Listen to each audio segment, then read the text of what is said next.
같이 기도하시겠습니다.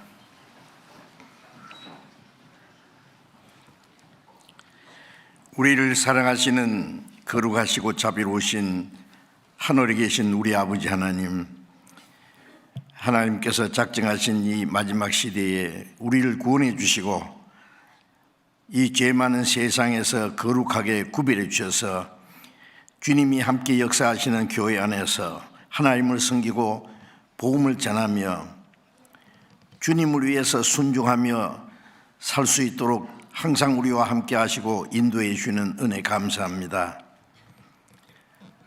전국에 있는 교회, 세계의 많은 교회들, 마지막 때에 주님이 맡기신 복음 전파의 사명을 위해서 함께 수고하는 모든 형제 자매들, 어려운 환경 가운데서도 믿음을 지키며 전도하는 모든 형제 자매들에게 말씀과 지혜와 성령의 능력으로 함께해 주시기를 간절히 기도합니다. 마지막 때에 우리에게 맡기신 이 복음 전파의 사명을 다할 때까지 우리에게 안정과 평화와 더욱 자유를 허락해 주시기를 기도합니다. 이 세상은 날로 험하게 지고 죄악에 충만합니다. 하루 동안에도 무슨 일이 일어날 줄 알 수 없는 참으로 위험한 세상입니다. 하나님의 도우심이 없이는 우리는 아무것도 할 수 없습니다.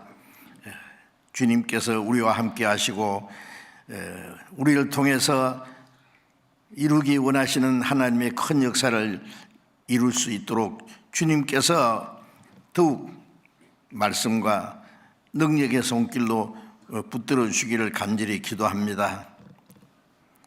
어려운 환경 가운데서 복음을 전하는 모든 전도자들에게 말씀과 지혜와 성령의 능력으로 함께해 주시기를 간절히 기도합니다.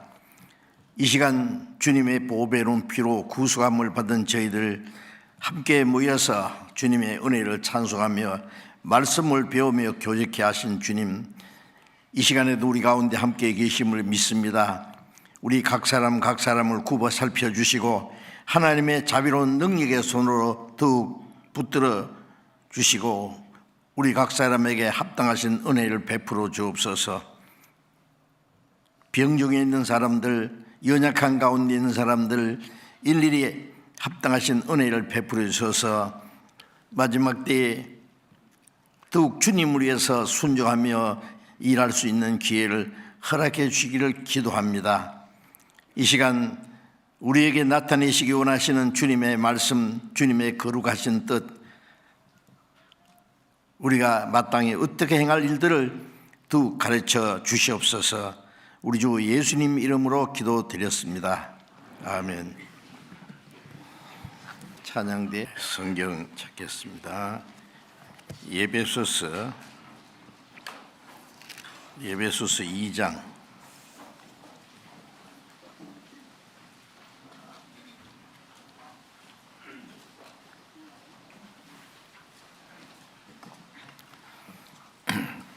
예배소서 2장 1절부터 5절까지 읽겠습니다. 예배소서 2장 1절부터 읽겠습니다. 너희의 허물과 죄로 죽었던 너희를 살리셨도다. 그때에 너희가 그 가운데서 행하여 이 세상 풍속을 좇고 공중의 권세 잡은 자를 따랐으니 곧 지금 불순종의 아들들 가운데서 역사하는 영이라. 전에는 우리도 다 그 가운데서 우리 육체의 욕심을 따라 지내며 육체와 마음에 원하는 것을 하여 다른 이들과 같이 본질상 진노의 자녀였더니 긍휼에 풍성하신 하나님이 우리를 사랑하신 그 큰 사랑을 인하여 허물로 죽은 우리를 그리스도와 함께 살리셨고 너희가 은혜로 구원을 얻은 것이라.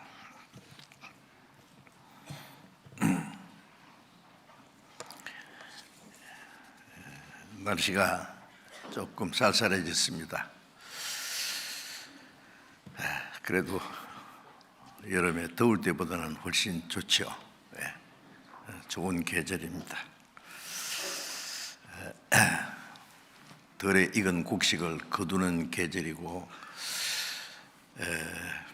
우리 영혼도 더욱 주님을 위해서 신령한 영생의 이런 열매로 합당하게 이제 성장해 가는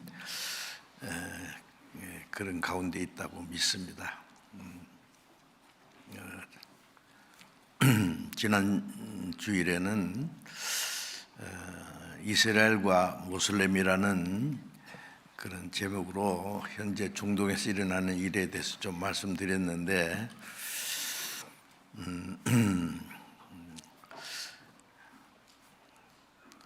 더 큰 전쟁으로 확대되지 않기를 우리 마음으로 간절히 또 기도합니다. 물론 하나님의 뜻대로 이루어지겠습니다만은 지금 이스라엘뿐 아니라 유럽에서도 미국에서도 세계 곳곳에서 모슬렘들이 즉 회교도들이 유대인들을 이제 박해하는 또 공격하고 위협하는 그런 일들이 지금 일어나고 있습니다. 지난번에도 말씀드렸지만은 창조주 하나님을 대적하는 그 세력이 많이 있지만은 공산주의 세력도 무신론 하나님 없다는 사상으로 세상에 하나의 세력을 만들려고 했던, 아직도 공산주의 세력이 있지만 그러나 그 세력이 점차 이제 줄어드는 가운데 있습니다. 그 대신에 모슬렘은 중동에서 시작된 그 알라신, 있지도 않는 알라신을 섬기는 그 모슬렘의 세력이 전 세계에 퍼져서 55나라의 인구가 약 16억에서 20억 가까이 되는 엄청난 힘을 가지고 있고, 그들은 종교적으로 세계를 모슬렘으로 만들어 보려고 합니다. 공산주의로 세계를 지배하려고 했던 세력, 또 이제 하나님 아닌 모슬렘이 세계를 지배하려고 하는 세력, 또 하나님을 도전하는 또 큰 세력이 있다는 거 아세요? 말하기 좀 조심스럽습니다만은 캐톨릭도 과거에 많은 그리스도인들을 죽이기도 했습니다.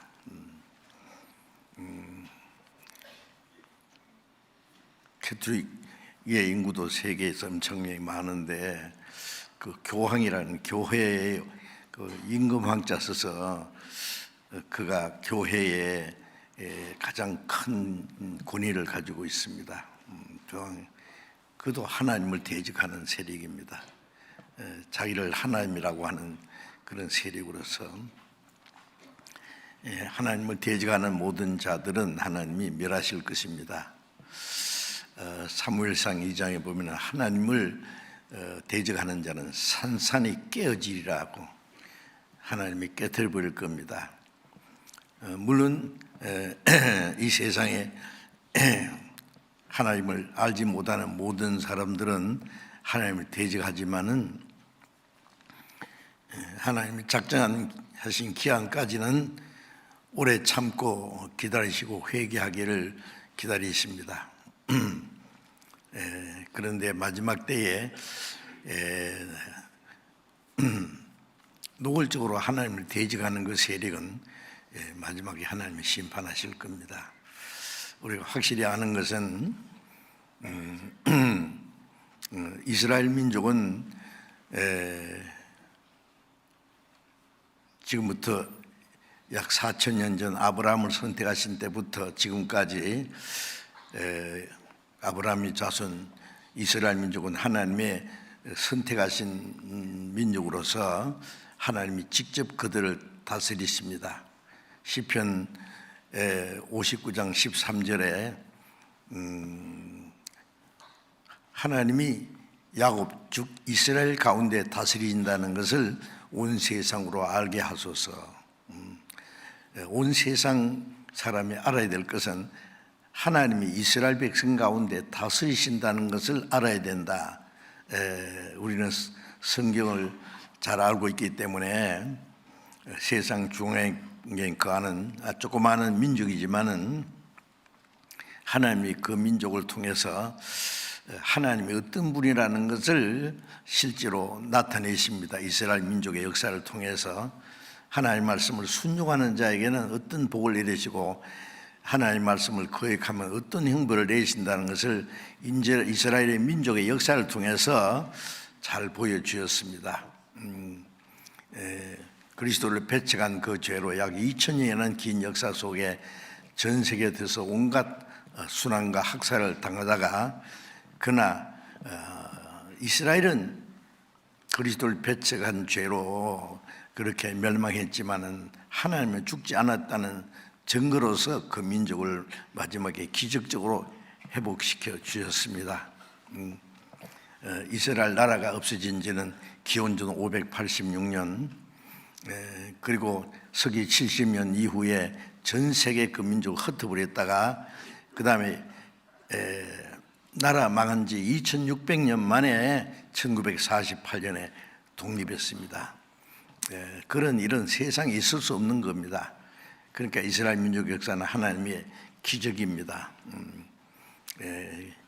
그리고 이스라엘 민족이 이스라엘 땅에 모여서 그 강대한 아랍 세력을 물리치고 그 땅을 뺏어서 나라를 세우고 이스라엘 독립한 그 다음 날 1차 중동 전쟁, 2차, 3차, 4차 큰 전쟁이 있었지만 그때마다 이스라엘이 대승리했습니다. 우리가 아는 대로 다윗과 골리앗 싸움 있잖아요. 다윗은 양식이 아주 적은 소년입니다. 골리앗은 어릴 때부터 그 훈련받은 장군입니다. 그리고 거인입니다. 손가락도 각각 6개씩, 발가락도 6개씩 괴물처럼 생겼어요. 그 골리앗이 천둥치는 소리처럼 이스라엘 행해서 너희가 믿는 하나님이 있으면 싸워봐라 하고 싸우자 이스라엘 민족을 벌벌 떨고 있을 때 양치기 소년이 형들을 만나러 갔다가 그 광경을 보고 골리앗을 향해서 싸우러 나간 사건 아시잖아요. 골리앗은 엄청난 그 방패를 들고 앞에 방패 가진 사람이 따로 있고 창이 배틀째 같이 크고 괴물입니다. 그러나 다윗은 양치는 소년입니다. 손에는 우리나라에서 사용하던 그 애들을 사용하던 그 새총 비슷하게 물맷돌, 돌멩이 넣어가지고 던지는 게 있잖아요. 그 물맷돌을 가지고 골리앗 앞에 나갔죠. 근데 너는 칼과 창과 단창으로 나가지만은 나는 네가 모독하는 하나님 이름으로 나간다. 돌멩이는 다윗이 던지지만 돌멩이 운전수는 누구예요? 하나님입니다. 골리앗 이마에 박혀서 아무리 제가 큰 장군이지만은 그 돌멩이가요 머리 이마에 박히는데 견디겠어요? 다윗에는 칼이 없었어요. 골리앗의 칼을 뺏어가지고 목을 잘라 죽였습니다. 자, 그것은 그 역사로 끝나는 게 아니라 그 다윗이 그 주변에 있는 나라를 정복하고 이스라엘의 위대한 왕이 되었고 그 다윗은 장차 오실 그리스도의 모형이었다고 성경에 말씀했습니다. 그리고 이스라엘 민족 가운데서는 마지막까지 하나님이 그 민족의 역사를 민족을 통해서 하나님의 능력을 나타내신다는 걸 압니다.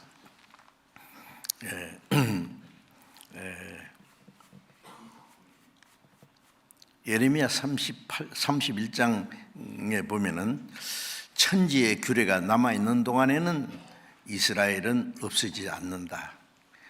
낮과 밤의 규례,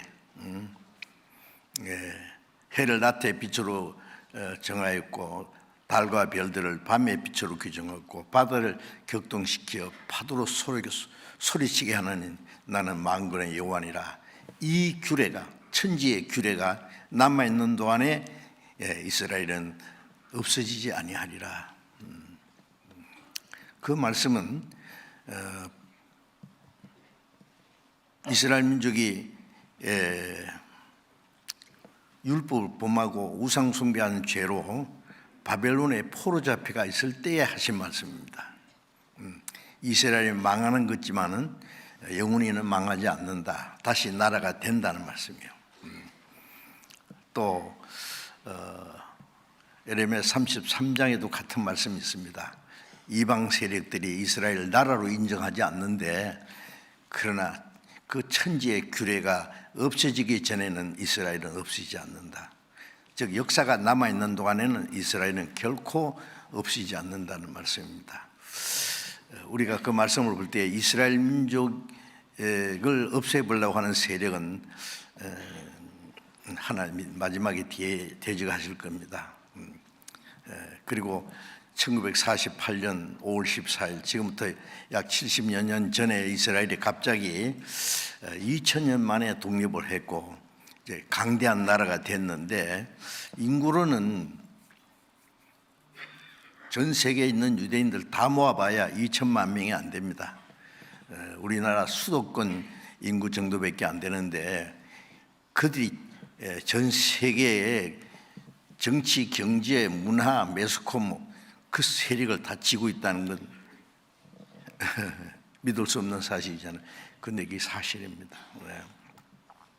하나님 그 백성 배후에 계십니다. 이제 앞으로 이스라엘 민족을 통해서 하나님이 살아계신다는 증거를 나타내 보이실 겁니다.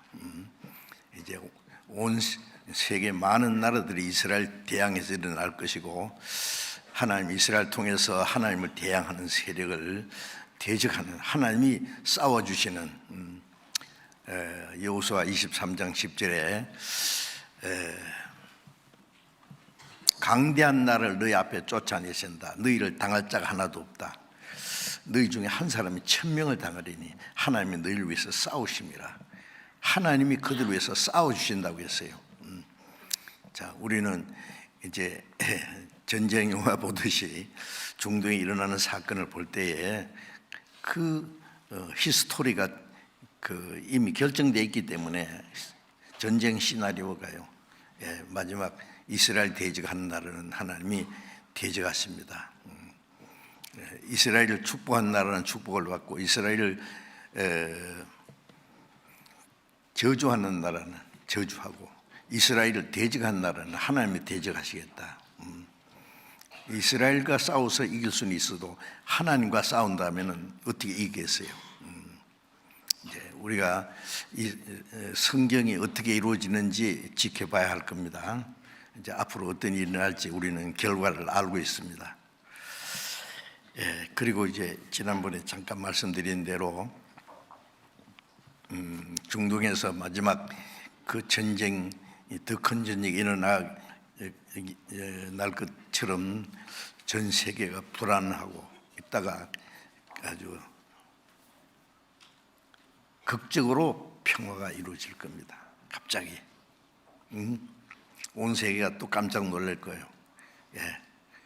이제 중동 내 평화뿐 아니라 세계 평화가 이제는 다시는 전쟁이 일어나지 않는다.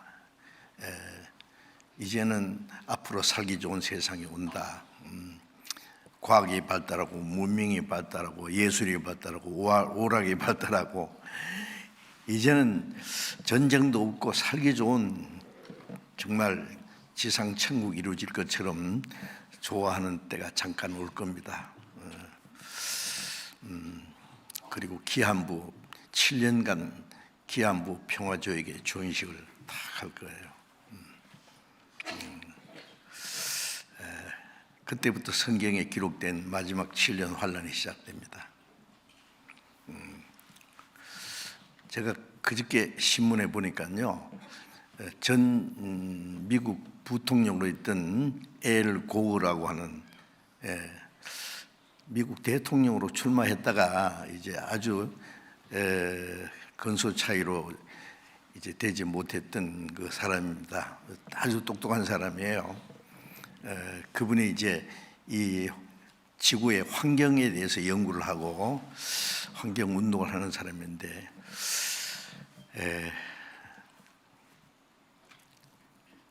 그분이 불안한 진실이라는 책을 쓰고 그 강연하는 것을 제가 전에 텔레비전으로 본 일이 있어요. 지구 온난화 현상으로 남극과 북극의 빙산이 빠르게 녹고 기상이변이 일어나는데, 멀지 않아서 북극과 남극의 빙산이 다 녹으면은 전 세계 바다가 높이가 65m가 높아질 거라고 합니다. 그러면 미국의 대도시가 물속에 다 들어가고 일본도 중국의 베이징도 바닷속에 잠길 겁니다. 우리가 앉아있는 여기에도 이 자리에도 바닷속에 들어갈 거예요. 그걸 대형 스크린을 뒤에 걸어놓고 많은 사람 앞에 강의를 하는데, 시뮬레이션에서 이 물이 쫙 육지를 덮는 그것을요 이제 보여주더라고요. 시뮬레이션으로 앞으로 이렇게 될 것을. 그러면서 그저께 신문에는 뭐라고 했냐면은 앞으로 길어봤자 5년 안에 이 지구가 자연적으로 자연 환경에 의해서 살기 어려울 것이다. 자기는 너무나 그걸 알기 때문에 조바심이 난다 그랬어요. 이제 우리가 알기로도요, 모든 것이 한계점에 도달했습니다. 모든 것이.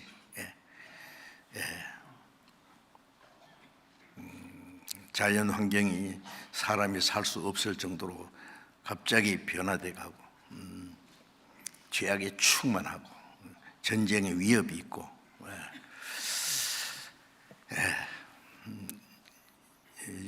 이제 이 지구는 스스로 멸망할 수밖에 없는데, 고 전 부통령은 자연 환경에 의해서 인류는 멀잖아 멸망할 거다. 그렇게 말했습니다.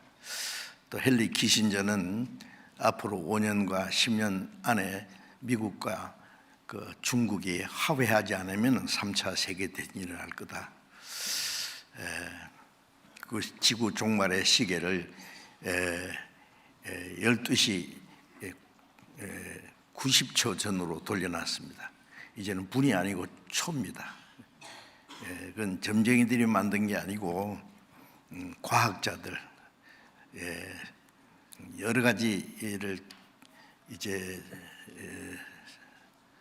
참고를 해서 한 결과 지구의 종말 시계가 시한폭탄 시계가 착착착착 움직이고 있다는 겁니다. 그런데 사람들은 설마 그렇게 생각해요. 성경에도 그렇게 말씀했습니다.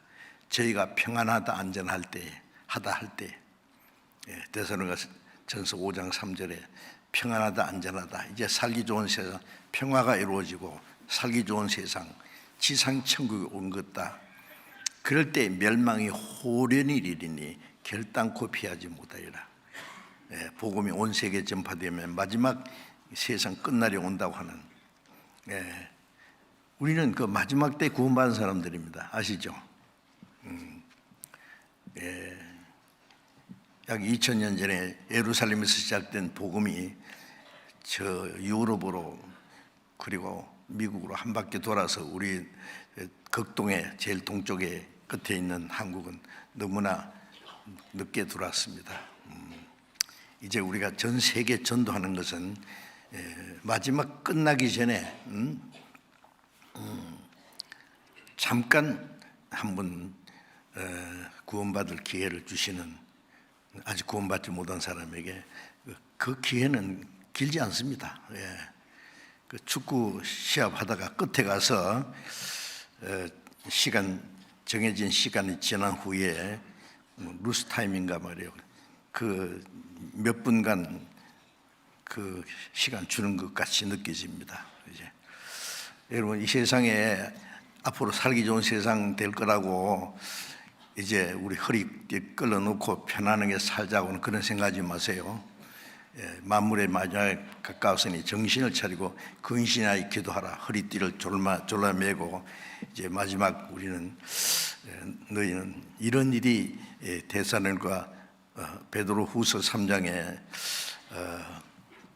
하늘이 큰 소리로 떠나가고 체질은 뜨거운 불을 부러지고 이 모든 일이 이렇게 되리니 너희가 어떠한 사람이 되어야 마땅하냐? 너희는 어떠한 사람이 되어야 마땅하냐? 거룩한 행실과 경건함으로 그날이 임하기를 바라보고 간절히 사모하라. 하늘이 큰 소리로 떠나가고 체질이 뜨거운 불에 부러지고, 그리고 우리는 그의 약속대로 의에 거하는 새하늘과 새 땅을 바라보다.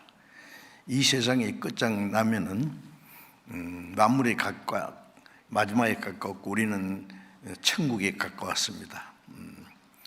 우리는 약속대로 의에 거하는 새하늘과 새 땅, 이제 그 나라에 들어갈 준비를 해야 될 겁니다.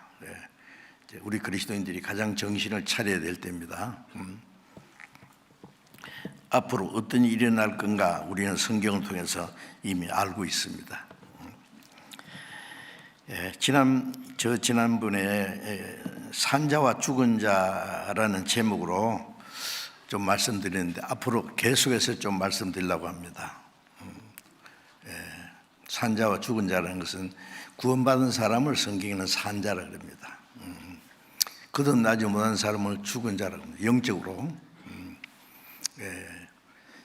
그래서 이제 에베소서 2장 1절 이제 읽은 말씀에 너희의 허물과 죄로 죽었던 너희를 살리셨도다. 구원받기 전에는 허물과 죄로 영원히 죽어 있었어요. 그런데 구원받을 때 죽었던 영혼이 살아나는 겁니다. 하나님은 이제 역사 속에서 지금 무슨 일을 하시느냐? 에덴 동산에서 아담 하와를 만드시고 그 에덴 동산에서 그 아담 하와가 살았던 역사는 길지 않았습니다. 그 자손이 아직 번성하기 전에 인류의 조상 아담은 하나님의 말씀을 불순종함으로 죄를 짓고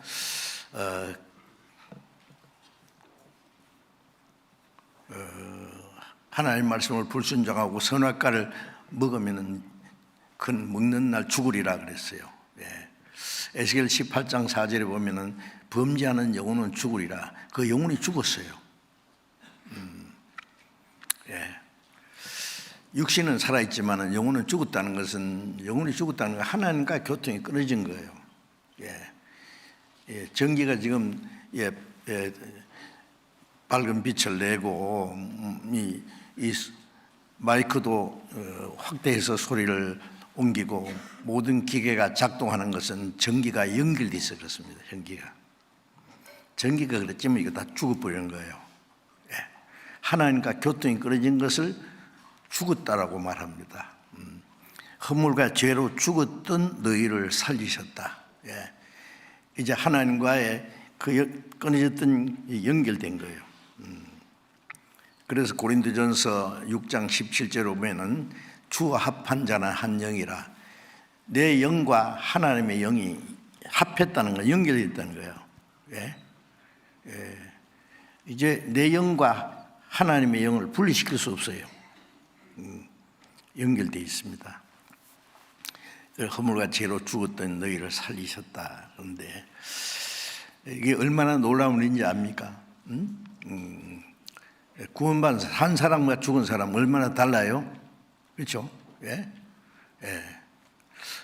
요즘에 만든 그 좀비라는 물론 상상적으로 죽은 사람들이 무덤에서 나와서 막 이상한 모습으로 걸어다니는 겁니다.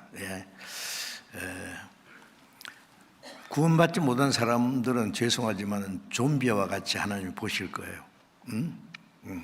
예, 그 행실은 죽은 행실입니다. 이제 산 사람, 정상적인 사람하고 좀비하고 비교할 수가 없죠. 예? 예. 예. 그런데 이제 산 사람은 어떻게 해야 될 거냐? 분명히 알아야 될 것은 이제 산자와 죽은 자가 얼마나 차이가 있다는 것을 아셔야 됩니다. 예. 산자는 왜 하나님이 우리를 살렸는지, 죽은 자는 어떻게 될 것인지 성경에 기록되어 있습니다. 지금 하나님은 뭘 하시느냐 하면은 죽은 자를 살리는 일을 하십니다. 이제 성경 찾겠습니다. 요한복음 5장. 요한복음 5장 17절 읽겠습니다.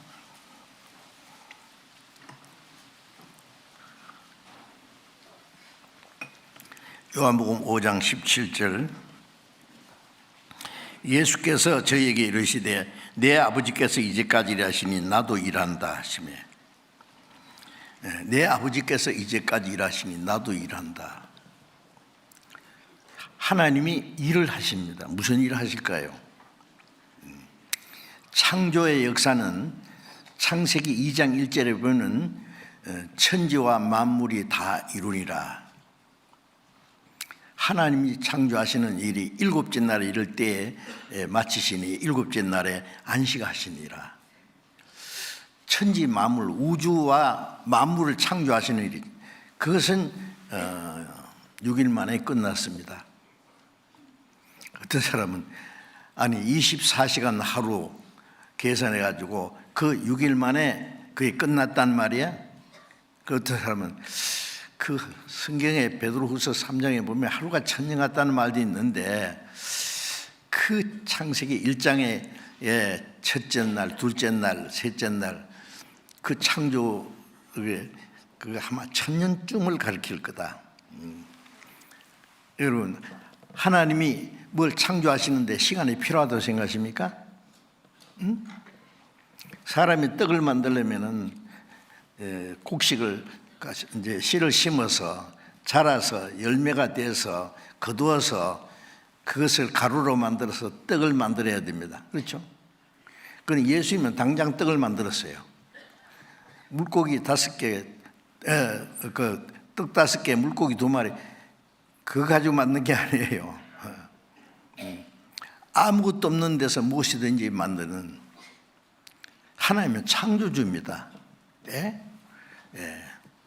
하나님이 못하신 건 아무것도 없습니다. 하나님 능치 못하심이 없습니다. 예. 하나님은 그런 그 과정 필요 없이, 예수님은 하나님 자신이니까, 동등한 분이니까 당장 만들 수 있는 분이에요. 하나님이 24시간 하루에 빛을 만드시고, 둘째 날 궁창을 만드시고, 셋째 날 물에서, 바다에서 육지가 나오게 하고, 그 심에 있는 그 과목을 종류대로 만드시고, 그 24시간도 필요 없을 겁니다. 하나님 1초에다 만들 수 있습니다. 어떻게 생각하세요? 예. 하나님을 뭐 만들어내시는데 뭐 긴 시간이 필요합니까? 사람이 집을 하나 짓는 데는 그 집의 규모에 따라서 이제 시간이 많이 걸리기도 할 겁니다. 그러나 하나님은 그런 시간이 필요 없어요. 하나님의 능력은 그냥 당장 만드십니다. 빛이 있으라 하시며 빛이 있습니다. 그 빛은 태양입니다. 원래는 태양이 없었어요. 태초에 하나님이 천지를 창조하시니라. 천지를 창조하셨지만은 태양은 첫째 날 만드셨어요. 빛이 있으라는 그 첫째 날은 태양입니다. 태양은 지구보다도 약 130만 배 큰 불덩어리라고 그래요. 태양이 없으면 아무것도 살 수 없잖아요. 하루 만에 만드셨어요. 뭐 이상합니까?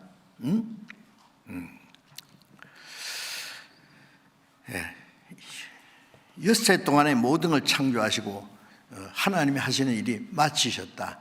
7째 날에 안식하시니라. 하나님이 일을 너무 많이 해서 피곤해서 쉬셨다는 말입니까? 아니에요. 할 일이 없으니까 끝났어요. 그럼 7째 날 쉬시고 8째 날 계속 쉬시는 거예요. 일 없는데 뭘 할 일 없는데. 그런데 하나님이 언제부터 일을 시작했어요? 하나님 아버지께서 이제까지 일하신 언제? 창세기 3장에 아담이 범죄한 때부터 하나님은 새로운 일을 시작했습니다. 예를 들면 아버지가 뭐 책상을 멋지게 만들어 놨는데 아들이 망치가지고 깨버렸다고 합시다. 두드려 부셨어요. 그 일거리는 아버지가 다시 만들어요. 그처럼 아담이 범죄함으로 하나님이 아담을 흙으로 비우시고 생명을 영을 불어넣으시니 생명이 된지라 산영입니다. 그런데 그 영이 죽었어요. 그러면 죽은 영을 어떻게 해요? 살리는 일을 해야 돼요. 살리는 일을. 허물과 죄로 죽은 영은 어떻게 살려요? 허물과 죄로 죽었으니까 살리는 것은 간단하지 않습니다. 하나님은 공의로운 하나님 때문에 그랑은 안 됩니다. 로마서 6장 23절에 죄 삭은 사망이라 했으니까 죄 삭을 하나님 편에서 갚아줘야지 돼요. 어떤 사람이 돈에 팔려서 노예로 팔려가는데 그 사람은 살려면 어떻게 해요? 살리려면 값을 지불해야 돼요. 그러면 안 되죠. 제 값을 하나님이 지불하는 그것은 간단한 일이 아닙니다. 천지 창조는 하나님이 그냥 말씀으로 당장에 창조하시고 우주를 다스린 것도 하나님의 능력의 말씀으로 히브리서 1장 3절에 보면 능력의 말씀으로 만물을 붙드시고 우주를 다스린 건 하나님의 말씀의 능력으로 하십니다. 그러나 사람이 영혼을 구원하는 것은 말씀으로도 안 되고 능력으로도 안 됩니다. 어떻게 해야 돼요? 죄값을 갚아야 돼요. 어떻게 해요? 한 사람 아담을 인류의 대표로 세웠기 때문에 온 인류의 대표를 또 한 사람 세워야 됩니다. 죄 없는 대표가 온 세상 죄를 대신해 죽어야 돼요. 그 일은 간단한 문제가 아닙니다. 그래서 하나님은 허물과 죄로 죽은 영혼을 살리는 일, 아버지께서 이제까지 일하시니 나도 일한다. 무슨 일? 21절에 보면은 요한복음 5장 21절에 아버지께서 죽은 자들을 일으켜 살리는 같이 아들도 자기 원하는 자를 살리느니라. 아버지께서 죽은 자를 살리는 일을 합니다. 그런데 아들도 그 원하는 자들을 살리느니라. 그 아버지가 하시는 일을 아버지께서 일하시니 나도 일하는데 예수님이 그 일을 이루러 오신 분이에요. 죽은 자를 살리는 일을 어떻게 해요? 그냥 말씀으로 안 됩니다. 한 사람이 온 인류를 대표해서 죽었기 때문에 죄를 지어서 죽었기 때문에 한 사람이 그 모든 사람이 죄를 대신해 죽어야 돼요. 아들도 원하는 자 살리려면은 독생자가 죽어야 돼요. 하나님이 세상을 이처럼 사랑하사 독생자를 주셨으니 죽는 데까지인데 죽는 데까지. 예수님은 그 죄인을 위해서 죽으러 오셨다. 죽으러.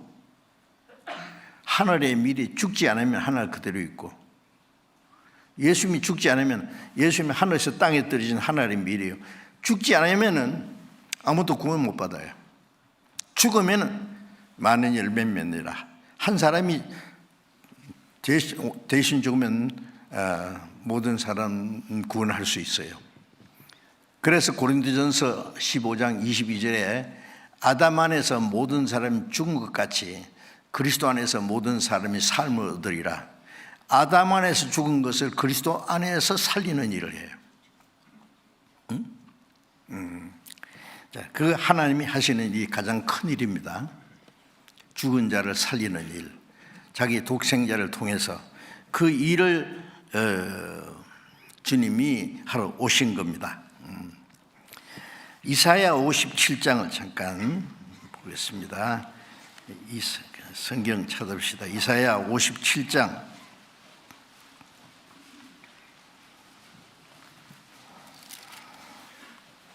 15절 봅니다. 이사야 57장 15절 지존무상하며 영원히 거하며 거룩하다 이름하는 자가 이같이 말씀하시되 내가 높고 거룩한 곳에 거하며 또한 통회하고 마음이 겸손한 자와 함께 거하나니 이는 겸손한 자의 영을 소생케 하며 통회하는 자의 마음을 소생케 하려 함이라. 내가 영원히는 다투지 아니하며 내가 장구인은 노하지 아니할 것은 나의 지은 그 영과 혼이 내 앞에서 곤비할까 합니다. 자, 지존무상, 지극히 존귀하고 그보다도 더 높은 분이 없는 분이 하나님이잖아요. 마귀가 그 자리에 앉으려고 하다가 쫓겨난 것이 마귀죠. 루시퍼, 천사장 루시퍼. 지존무상하며 영원히 거하며 하나님은 가장 높은 분이고 영원히 계신 분입니다. 거룩하다 이문한 자, 그분이 거룩한 분이요, 가장 거룩한 분이에요. 죄가 도무지 없는 분이라는 말이죠. 이같이 말씀하시되 하나님이 말씀하십니다. 뭐라고 말씀하냐? 내가 높고 거룩한 곳에 가면, 하나님 높고 거룩한 곳에 계시면서 또한 통회하고 마음이 겸손한 자와 함께 가나니, 높고 거룩한 곳에 가면서 이 죄 많은 세상을 살피시는 분이에요. 예, 이 죄인들을 살피시고 마음이 겸손한 자와 함께 가나니, 통회하고 죄를 통회하고, 이 죄인이 죄를 돌이키고 하나님께 용서를 구하는 게 이게 통회입니다. 그죠? 하나님은 그 상한 마음, 통회하는 마음을 멸시치 않는다 했죠. 마음이 겸손한 자와 함께 하나니, 자기가 하나님 앞에 비참한 죄인인 걸 알고 구원받기 원하는 것이, 그게 근본적인 겸손입니다. 겸손한 자와 함께 가나니 이는 겸손한 자의 영을 소식케 하며 통회하는 자의 마음을 소식케 하며, 그 통회하는 자, 겸손한 자의 영혼을 소생시킨다는 것은 살리는 거죠. 주께서 내 영혼을 소생케 하신다. 시편 23편에 내 영혼을 소생시키시고 의의 길로 인도하신다. 먼저 영혼을 구원하는 일. 하나님 높고 거룩한 곳에 계신 그분이 이 낮고 천한 이 세상에 통회하는 자의 마음, 겸손한 자의 영을 소생케 하며 통회하는 자의 마음을 소생케 하려 합니다. 내가 영원히는 다투지 않으며 내가 장구인은 노하지 않을 것은, 인간이 범죄함으로 하나님이 진노해서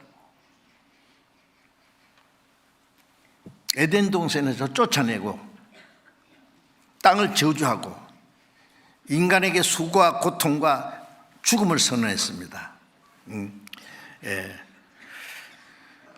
하나님이 인간에게 진노하신 거예요, 죄로.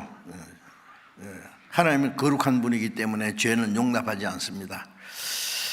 그러나 영원히는 다투지 않고 장구인은 노하지 않는다. 영원히는 진노하시지 않는다. 장구이나 영혼이나 같은 건데요.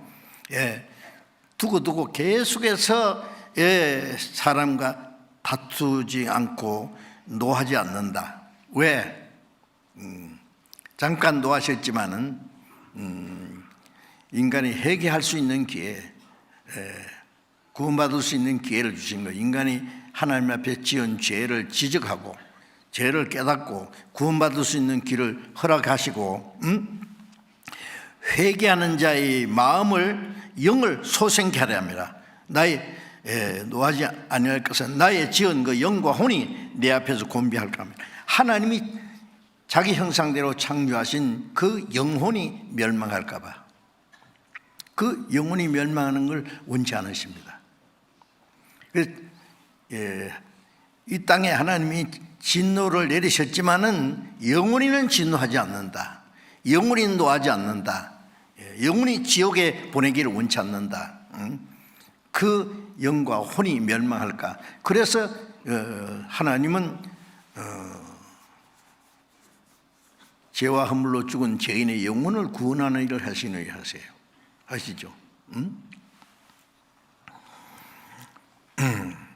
그래서 고린도전서 15장 22절에 아담 안에서 모든 사람이 죽은 것 같이 죽었습니다. 영혼이 죽은 거예요. 그리스도 안에서 모든 사람이 삶 얻으라. 예수 그리스도로 말미암아 누구든지 살리는 일을 하시는 겁니다. 그래서 이제 고린도전서 15장 45절에는 아담은 산 영이 되었다 한 것 같이 창세기 2장에 아담은 산 영이 되었어요. 마지막 아담 예수님은 살려주는 영이 되었다. 왜 산 영인데? 죄로 죽었으니까, 영이 죽었으니까 살려주는 영이 필요해요. 예수님은 살려주는 영으로 오셨어요. 예수님은 마지막 아담이라는 게 사람이랍니다. 마지막 아담인 동시에 둘째 아담입니다. 마지막에 예수님 죽으시고 새로운 생명 시작은 둘째 아담, 산영이 되었습니다. 살려주는 영, 예수님은 살려주는 영이에요. 아담 안에서 우리가 죽었습니다. 예수님 안에서 살았습니다. 그랬죠. 그래서 요한복음 6장 47절 48절에 보면은 진실로 진실로 너희에게 이르노니 믿는 자는 영생을 가졌나니 내가 곧 생명의 떡이로라. 내가 곧 생명의 떡이로라. 또 51절에는 나는 하늘에서 내려온 산떡이니 사람이 이 떡을 먹으면 영생하리라. 예수님은 하늘에서 내려온 생명의 떡이다 그 말이에요. 산떡. 이 죽은 자가 이 산떡을 먹으면 영생한다.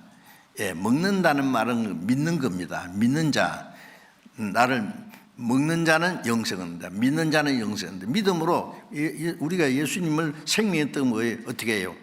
음식은 입으로 먹지만은 이 생명의 떡은 마음으로 믿어요. 믿는 게 먹는 거예요. 믿는 자는 영생을 얻었다.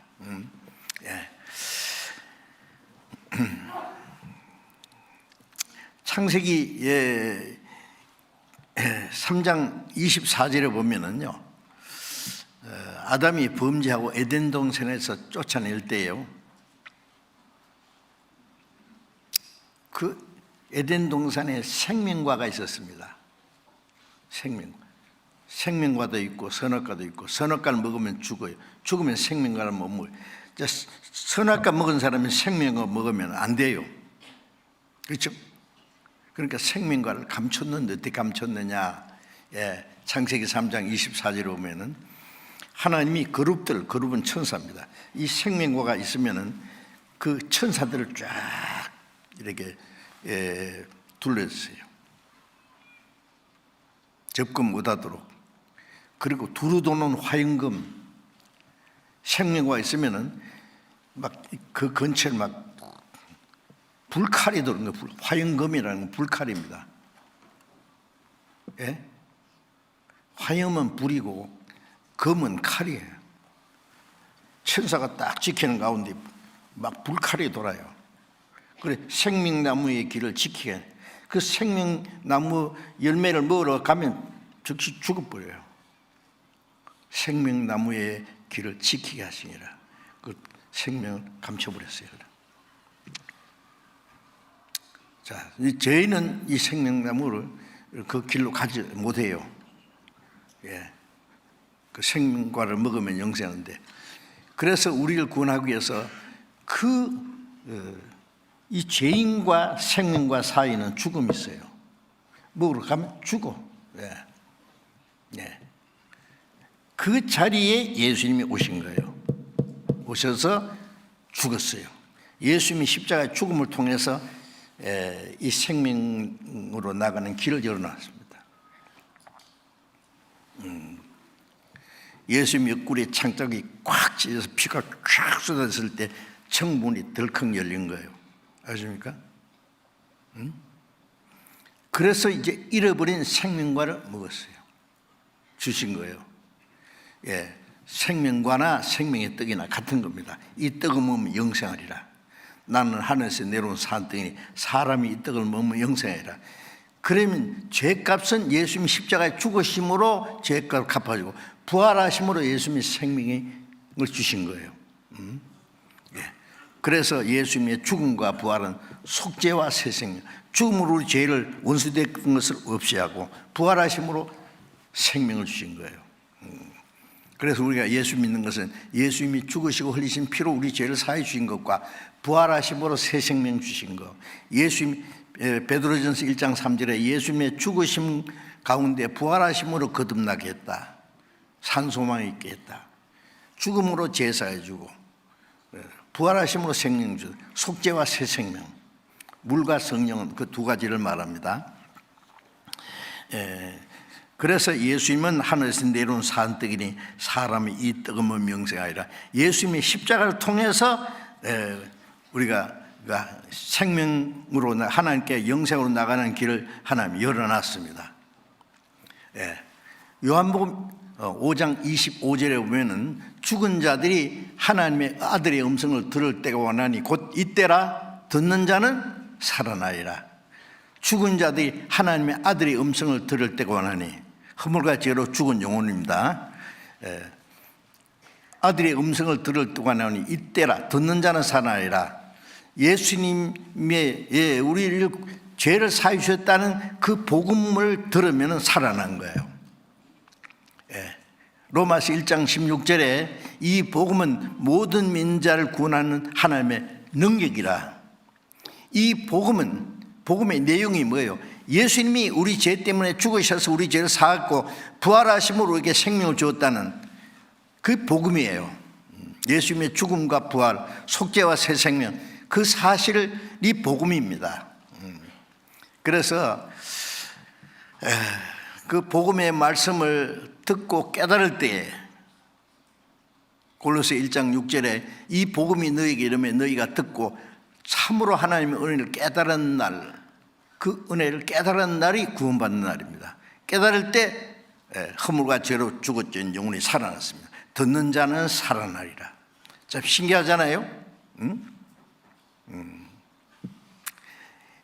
하나님은 죽은 자를 구원하는 걸 계획했고 이스라엘 민족의 역사를 통해서 그리스도가 오셔서 죽으실 것, 부활할 것을 예언했고 예수님은 약속대로 오셔서 우리 죄를 대신해 죽으시고 다시 살아났습니다. 성령이 오셔서 그 사실을 증거해요. 그래서 고린도후서 6장 1절에는 바울 사도가 말하기를 우리는 복음 전하는 우리는 하나님과 함께 일하는 자로서 너희를 권하노니. 하나님과 함께 일하는 자. 예수님은 그 죽은 자를 살리는 일을 하러 오셔서 죽으셨고 우리 죄를 대신해 주고 죄값을 갚았고 부활하심으로 생명을 주셨고 부활하신 예수님이 아버지께서 나를 보내신 것처럼 나도 너희를 보내노라. 예수님 십자가 구원의 역사를 이루셨고 부활하신 예수님은 이제 성령이 오시면 그 성령 있는 능력으로 내 증인이 되리라. 그 주님이 이루신 사실을 전하는 일을 맡긴 거예요. 그래서 아버지께서 이제까지 일하시니 나도 일한다. 바울 사도는 우리가 하나님과 함께 일하는 조서 너희를 권하노니 바울만 아니라 우리도 하나님과 함께 일합니다. 이 복음을 전해서 사람의 영혼을 구원하는 건 하나님과 함께 일하는 거예요. 하나님이 일하시니 예수님도 이루셨고 성령이 역사하신 우리도 합니다. 놀라운 일 아닙니까? 죽은 자를 살리는 일, 하나님은 우리를 통해서 그 일을 하십니다. 그래서 이사야 55장 3절에 너희는 내게 나와 들으라. 그러면 너희 영혼이 살리라. 말씀을 듣고 깨달으면 영혼이 사는 거예요. 죽은 자를 살리는 일을 하나님 하십니다. 그래서 요한 1서 성경 또 찾아봅시다. 요한일서 4장.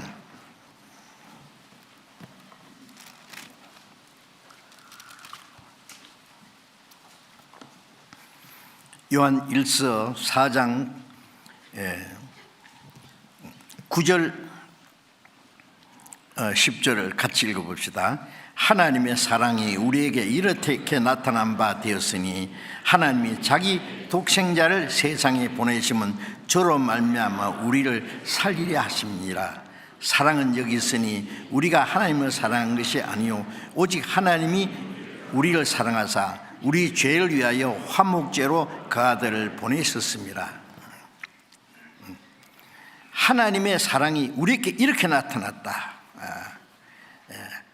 하나님이 자기 독생자를 세상에 보내시면 저로 말미암아 우리를 살리라 하시며,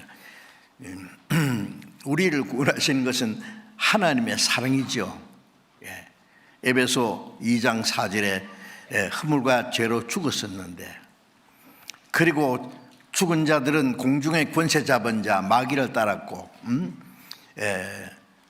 세상 풍속을, 죄악의 풍속을 따라 살았고,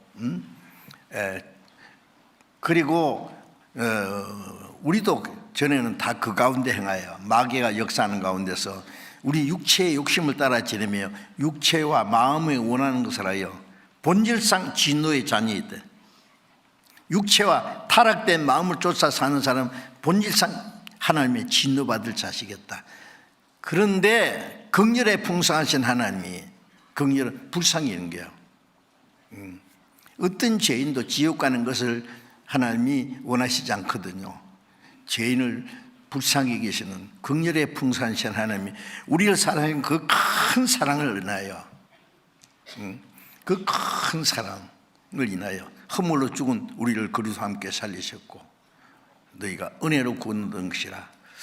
긍휼에 풍성하신 하나님이 우리를 사랑하신 그 큰 사랑, 그 큰 사랑 내 마음 속에 명랑하게 비칠 때에 찬송하네.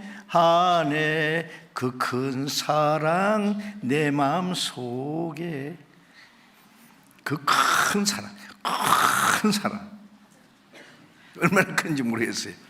긍휼에 풍성하신 하나님이 우리를 사랑하는 그 큰 사랑,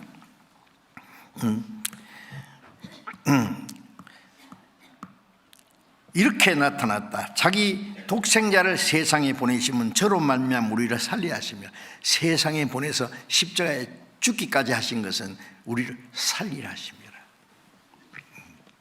하나님은 자기 독생자를 십자가에 죽는 데까지 내어주신 그 큰 사랑, 예수님이 십자가에서 그 큰 사랑을 나타냈잖아요. 얼마나 큰 사랑인지요. 네?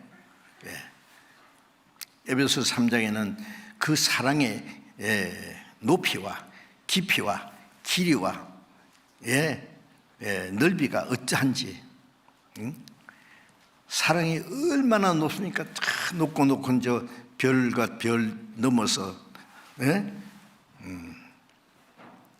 낮고 낮은 이 세상에까지, 사랑의 넓이는 대양보다 넓고 하늘보다 더 높고 바다보다 더 깊은 내 주의 사랑. 높은 그 사랑이 낮고 천한데 바다 깊이까지, 지옥 밑창에 들어갈 죄인까지 끌어올리는 사랑. 온 세상 모든 사람 다 사랑, 사랑의 넓이, 사랑의 길이는 영원한 사랑. 그냥 간단한 사랑이 아닙니다. 그 사랑, 하나님의 사랑이 우리에게 이렇게 나타났다. 그 아들을 보내시면 저로 말미암아 우리를 살리라 하시며, 그 사랑으로 우리를 살리는 거예요. 긍휼에 풍성하신 하나님이 우리를 살아서 큰 사랑을 인하여 허물로 죽은 우리를 그리스도와 함께 살리셨다. 사랑은 여기 있으니, 우리가 하나님을 사랑하는 것이 아니라, 우리가 뭐 하나님을 원수가 됐던 우리가 뭘 하나님을 사랑해요? 하나님이 우리를 사랑하사 우리 죄를 위하여 화목제로 그 아들을 보내셨습니다. 원수가 된 것이 예수님 십자가 죽으심으로 화목이 이루었습니다. 십자가의 죽으심으로 화목제가 됐어. 그래서 요한일서 2장 2절에 저는 우리 죄를 위한 화목제물이 우리 죄뿐 아니라 온 세상 죄를 위하십니다. 우리 믿는 사람 죄뿐 아니라 온 세상 모든 사람, 저 밖에 안 믿는 사람 죄도 영혼이 다 사했는데 그걸 몰라서 지옥 가는 거예요. 이제 안 믿어서 멸망하는 겁니다. 그래서 이제 우리를 구원하시는 그 근원은 뭐예요? 오직 하나님의 사랑입니다. 우리를 구원하시는 근원은 하나님 사랑밖에 없어요. 그래서 이사야 38장 17절에 보면은 내게 큰 고통을 더하신 것은 내게 평안을 주려 하십니다. 육신의 고통을 주신 것은 영혼의 평안을 주려 하십니다. 예레미야 애가 3장 33절에 보면은요, 하나님이 사람에게 고통과 수고와 고난을 주신 것은 본심이 아니다. 인간에게 이 땅을 저주하고 고통을 주신 것은 본심이 아니에요. 자식이 잘못했을 때 회차리로 종아리가 피가 나도 때리는 것은 본심이 아닙니다. 돌이키라고 때리는 것이 죽으라고 때리는 게 아니잖아요. 고통을 더하신 것은, 우리 육신의 고통을 주신 것은 영혼의 평안을 주려 하십니다. 주께서 내 영혼을 사랑하사 멸망의 구덩이에서 건지셨고 나의 모든 죄는 주의 등 뒤에 던지셨나이다. 내 영혼을 사랑하사 멸망에서 구덩이에서 건지셨습니다. 자, 우리를 구원하신 것은 순전히 하나님의 사랑입니다. 오직 하나님의 사랑. 그래서 요한복음 3장 10절 하나님이 세상 모든 사람, 여기 있는 저와 여러분들 한 사람도 빠짐없이 이처럼 사랑하사 얼마처럼 자기 독생자를 십자가에 죽는 데까지 내주셨다. 이는 저를 믿는 자마다, 예수 믿는 것은 하나님의 사랑을 믿는 거예요. 그 큰 사랑을 믿는 거예요. 다른 거 아니에요. 우리를 사랑하시는 그 큰 사랑을 인하여 자기의 독생자를 십자가에 대신 속죄 제물이 되게 하시고 부활하심으로 영원한 생명의 길을 주셨고 그 은혜를 믿는 사람은 멸망하지 않고 영생 얻게 합니다. 멸망할 죄인이 멸망하지 않고 영생 얻지 못하는 사람은 멸망합니다. 요한복음 3장 36절에 믿는 자는 영생을 가졌고 믿지 않는 자는 영생을 보지 못하고 도리어 하나님의 진노가 그 위에 머무르니라. 믿으면 영생이고 믿지 않으면 하나님의 진노가 그 위에 있습니다. 그 위에 하나님의 심판이 그 위에 쏟아질 겁니다. 그리고 로마서 5장 8절을 보면은 우리가 아직 죄인 됐을 때 그리스도께서 우리를 위해 죽으심으로 하나님이 우리에 대한 자기의 사랑을 확증하셨나이다. 우리가 죄인 됐을 때, 악한 행실로 원수가 되었을 때 그리스도께서 우리를 위해서 죽으셨다. 이로 하나님의 사랑, 우리에 대한 하나님의 사랑을 확정했다, 나타냈다. 자, 놀랍지 않습니까? 우리가 구원받은 것은 우리가 하나님을 사랑한다든지 우리가 하나님 뜻대로 산다든지 순종한다든지 선행한다든지 털끝만큼도 거기는 포함이 안 됩니다. 무조건 그냥 완전한 사랑입니다. 절대적인 사랑입니다. 무조건적인 사랑입니다. 거룩한 사랑입니다. 자기 독생자를 십자가에 대신 내어주신 그 사랑은 무엇에 비교할 수 있어요? 우주 만물을 창조하신 하나님이 하나밖에 없는 자기 독생자 사람의 모양으로 보내서 십자가에 죽게 내주었다. 우리가 어떻게 그걸 청량할 수 있겠어요? 그러나 확실한 것은 그 하나님의 사랑으로 우리를 무조건적으로 구원해 주셨습니다. 그래서 로마서 5장 5절에 성령으로 말미암아 하나님의 사랑을 우리의 마음에 부음받았다.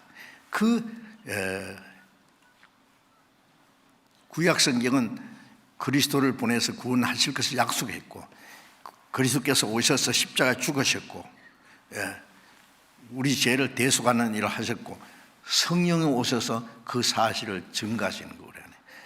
성령께서 그 사랑을 우리의 마음에 부었다는 것을 깨닫게 해주셨어요. 그 사랑이 우리의 마음에 깨닫진 것은 성령의 능력으로입니다. 성령으로 우리 그 사랑을 우리의 마음에 부은 바 되었다. 요한계시록 1장 5절에 보면은 우리를 사랑하신 그 사랑으로 우리 죄에서 우리를 해방하시고, 우리를 사랑하시는 사랑으로 우리 그 죄에서 우리를 해방했다. 처음부터까지 오직 하나님의 사랑, 우리의 구원의 근원은 오직 하나님의 사랑뿐입니다. 고린도후서 5장 14절에 그리스도의 사랑이 우리를 강권하시는도다. 강권이라는 것은 하나님의 사랑이 우리를 사로잡았다고요. 사로잡았습니다. 우리가 생각건대 한 사람이 모든 사람을 대신하여 죽었은즉 모든 사람이 죽은 것이라. 한 사람이 죄를 지음으로 모든 사람이 죽었는데 한 사람이 모든 사람을 대신하여 죽었으므로 모든 사람이 죽은 것이다. 예수님이 죽으신 건 우리를 대신해 죽었으니까 우리가 죽은 거예요. 예수님의 죽음은 한 사람이 모든 사람을 대신해 줬으니까 모든 사람이 죽은 거예요. 우리는 죽어야 될 죄인인데 이미 죽었어요. 주님 안에서. 한 사람이 죄를 지음으로 모든 사람이 죄인 됐으니까 한 사람이 죽어서 모든 사람이 죄를 대속해야지. 맞잖아요. 죽어야 될 죄인은 죽었어요. 주님 안에서.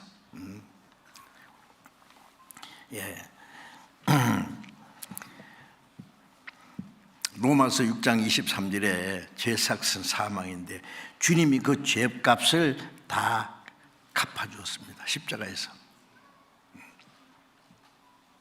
히브리서 9장 12절에 자기 피로 영원한 속죄를 이루사 영원한 속죄를 이루었습니다. 그리고 단번에 하늘 성소에 들어가서 지금도 우리를 위해서 기도하고 계세요. 보정으로 하나님, 내가 저를 왜 죽었습니다. 여기 있는 저와 여러분들 이름 부르시면서 아무개 내가 저를 왜 죽었습니다. 이 피를 보세요.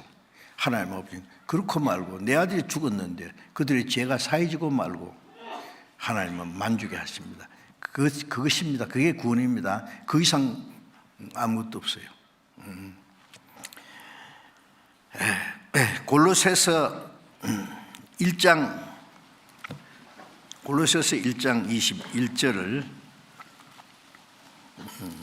에베소서, 빌립보서 다음에 골로새서입니다. 골로새 1장 21절입니다. 21절, 22절.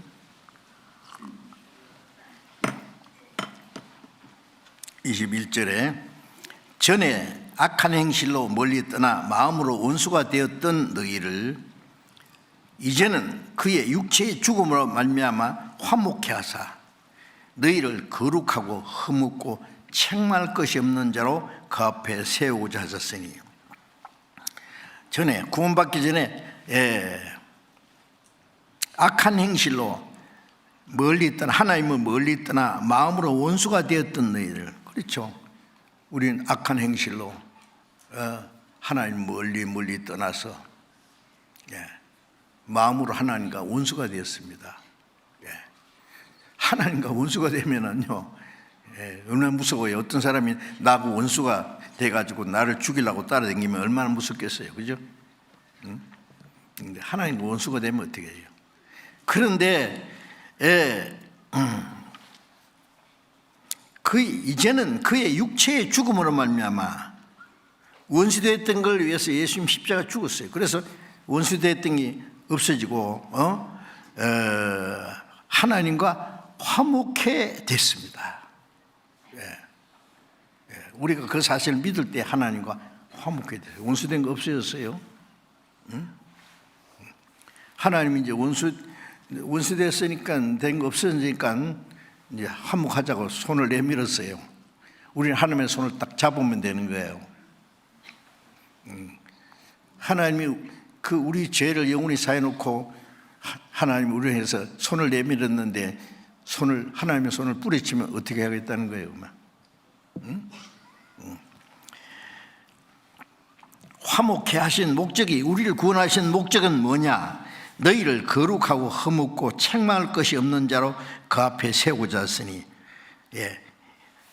거룩하고 허묻고 책망할 것이 없는 자로.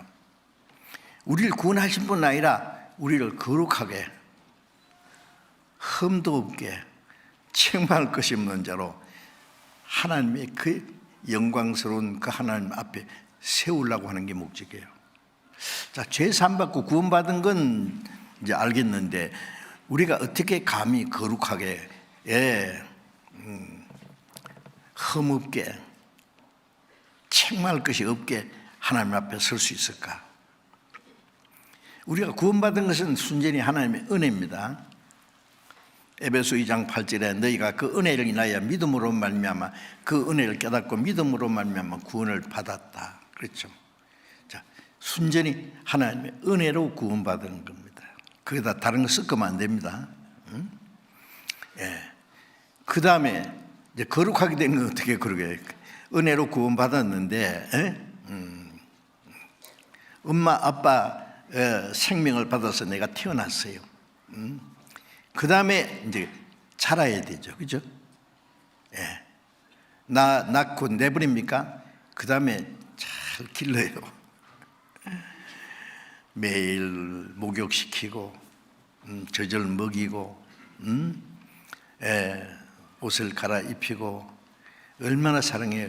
그 부모님의 사랑, 온 가족의 사랑과 보살핌이 없으면 어떻게 자라겠어요? 구원받은 후에 거룩하게, 의롭게, 거룩하게, 흠없게, 책망할 것이 없는 자로 세워지는 것도 하나님의 사랑 안에서입니다. 요한복음 17장 17절에 보면 아버지여 저희를 진리로 거룩하게 하옵소서. 아버지의 말씀은 진리니이다. 하나님의 은혜로 구원했고, 그 다음에 진리로 거룩하게 했어요. 거룩하게 하는 말이나 깨끗하게 하는 말이나 같은 말입니다. 우리는 구원받았지만은 아직 옛 성품 때문에 죄 찌꺼기가 남아 있어요. 그렇죠? 그런데 성령께서 말씀으로 저희를 진리로 거룩하게 하옵소서. 아버지의 말씀은 진리이다. 말씀으로 우리가 말씀을 읽고 듣고 순종하는 가운데 우리의 마음과 생활을 날마다 거룩하게 하세요. 성령께서 하시는 일입니다. 거룩하게, 그 다음에 흠없게, 책망할 것이 없게, 그리고 하나님 앞에 세우고, 이제 구원받은 후에는 점점 거룩하게 돼야 됩니다. 거룩하는 건 죄에서 구별되는 거예요. 그리고 하나님 앞에 흠없이, 우리는 흠투성인데 점점 이 죄의 상처가 점점 그 죄가 병이 낫는 것처럼 죄의 상처가 점점 이제 나아가는 거예요. 흠없이. 그 다음에 주님 앞에 갈 때 책망받을 것이 없이. 우리 생활을 보면은 책망받을 것 투성이에요. 우리의 생각이나 말하는 게나 행동하는 것이. 근데 점점 변해야 된다니까요. 우리를 구원하신 목적이에요. 죄인을 구원해가지고 그냥 데려가시기 원하는 게 아니라, 구원받은 후에 이 땅에 우리를 두시는 것은, 그게 어떻게, 교회 안에 있잖아요. 교회 안에서는 매일 말씀을 읽어주잖아요. 말씀으로. 베드로전서 2장 2절에 갓난아이 같이 순전하고 신령한 젖을 사모하라. 이는 너희로 구원에 이르도록 자라게 함이라. 갓난아이는 젖을 먹고 점점 자라듯이 우리는 순전하고 신령한 젖, 하나님의 말씀으로 점점 자란다는 것은 옛 성품이 무너지고 그리스도의 성품이 이루어지는 거예요. 점점.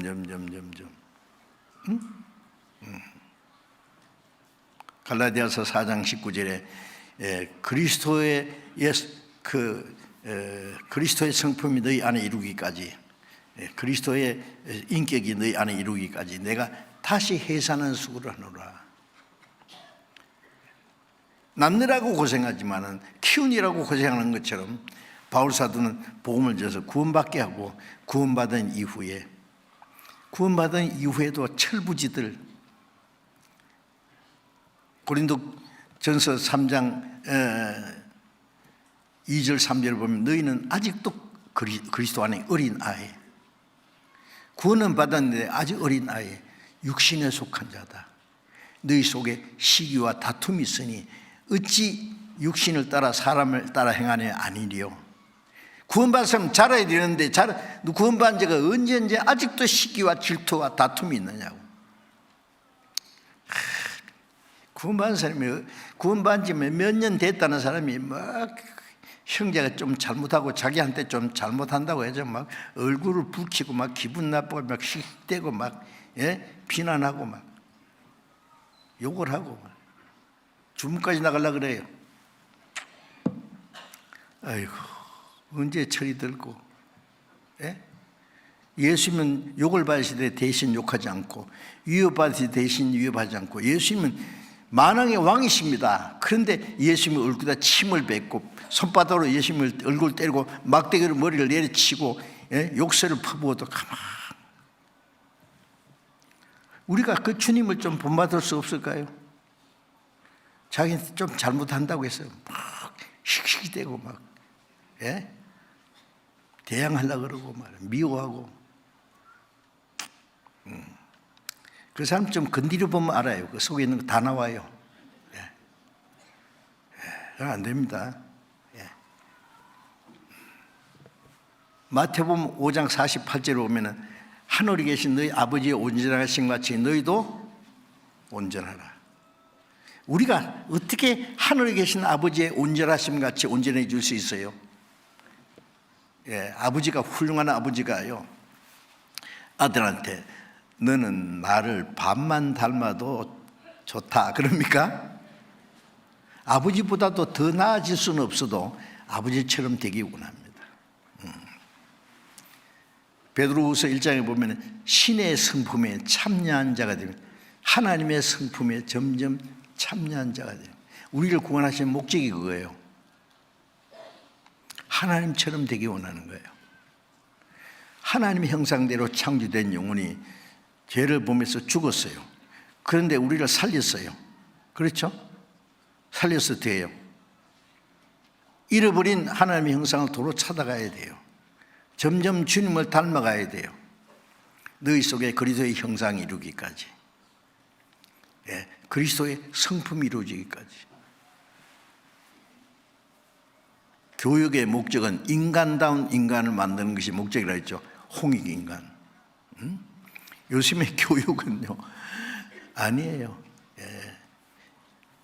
그래서 이제 뭘 좀 많이 배웠다는 사람이 말이죠, 막 말도 함부로 하고 행동하는 거 보면 무식한 걸, 뭐 그 사람이 뭐 어떤 학교를 나왔든 박사가 몇 개가 됐든 간에 그 보면 무시가 들어가요. 못 배운 거예요. 배운 사람은, 제대로 배운 사람은 다릅니다. 성품이 다릅니다. 인격이 다릅니다. 그리스도를 닮아가요, 우리는. 우리가 교회에서 뭐 합니까? 계속 말씀 배워요. 뭐예요? 옛날 이 육신의 찢기가 점점 제거되면서 우리의 마음속에 하나님의 거룩한 그 성품이 점점 온전해지면서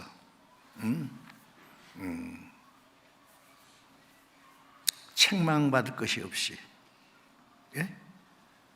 점점 닮아가게 하는 것이 우리가 성경을 배우는 목적입니다. 모든 성경은 하나님의 감동으로 된 것으로 교훈과 주님을 가르치고 책망을 받고 바르게 하고 의로 교육해서 하나님의 사람을 온전케, 점점 하나님의 사람답게 모든 선한 일을 행하게 온전케 할, 그래 말하고 행동하는 것이 점점 하나님을 닮아가야 돼요. 구원은 받았는데 행동은 마귀 닮아가면 되겠어요? 응? 누가 그러더라고요. 그 스님들 보면 누구 닮았느냐고요. 머리 싹 깎고, 스님 옷.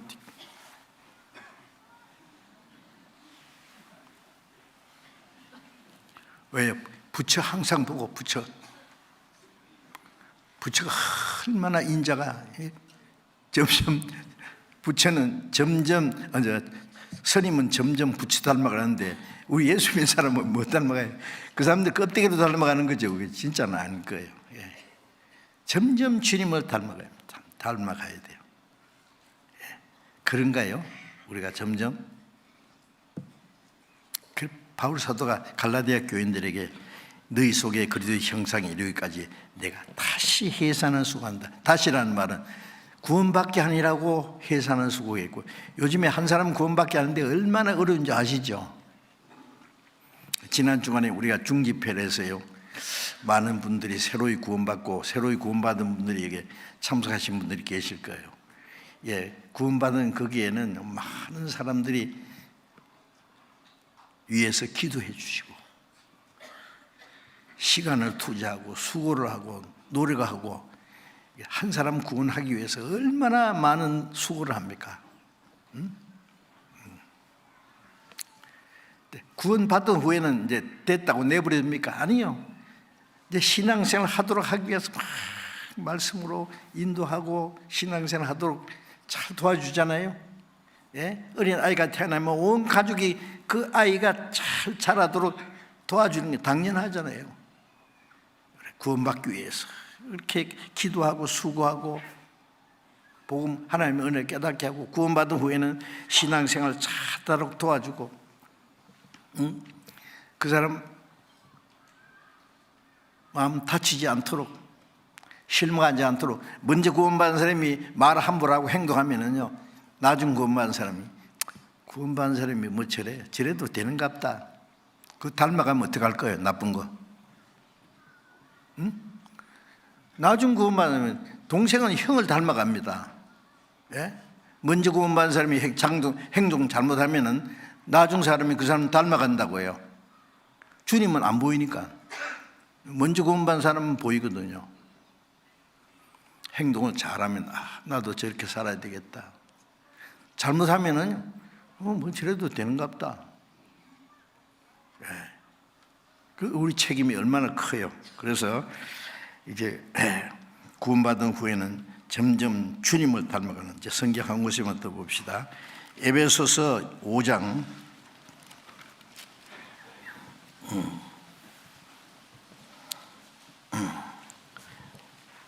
에베소서 5장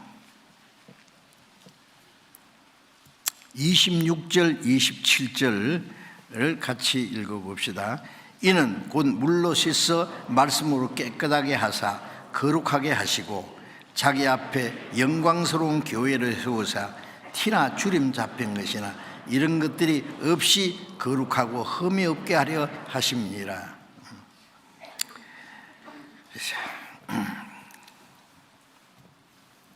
어린애 태어나면은 며칠 만에 모욕시켜요?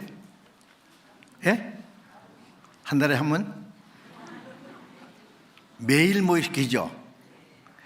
처음에 이해가 안 되더라고. 깐난 애가 뭐 때가 있다고 매일 시켜. 매일 시켜야 건강해진답니다. 혈액순환이 되고, 점점 모르지만은 이 버스질 게 많아요. 그러면서 구원받은 후에 물로 씻는 것 같이 말씀으로 깨끗하게, 물로 씻어 말씀으로 깨끗하게 한다는 말은 물로 씻는 것 같이 말씀으로 깨끗하게 하사. 여러분, 물이 없으면 우리 깨끗하게 되겠어요? 지금 이스라엘 전쟁하는 이 가자 지구에요, 물이 없어가지고 먹는 물도 얻기 어려워요. 어디 씻는 물이 어디 있어요? 그러니 그 보니까 기가 막히더라고요. 그 몸은 말이야 매일 씻고 매일 샤워하고 그리고 닦고 막 칠하고 막 그러면서 자기 마음은 왜 안 따듬어? 매일 성경 읽고 듣고 배우고 순종하는 가운데서 물로 씻는 같이 말씀을 깨끗하게 하사 거룩하게 점점 깨끗하게 되면서 거룩하게 된다는 거예요. 깨끗하게 되는 것보다도 또 한 단계 높은 거죠. 깨끗하게 하사 거룩하게 주님을 닮아가는 거예요. 하시고 자기 앞에 영광스러운 교회를 세우사 예수님은 남편이고 우리는 주님 앞에 영광스러운 교회.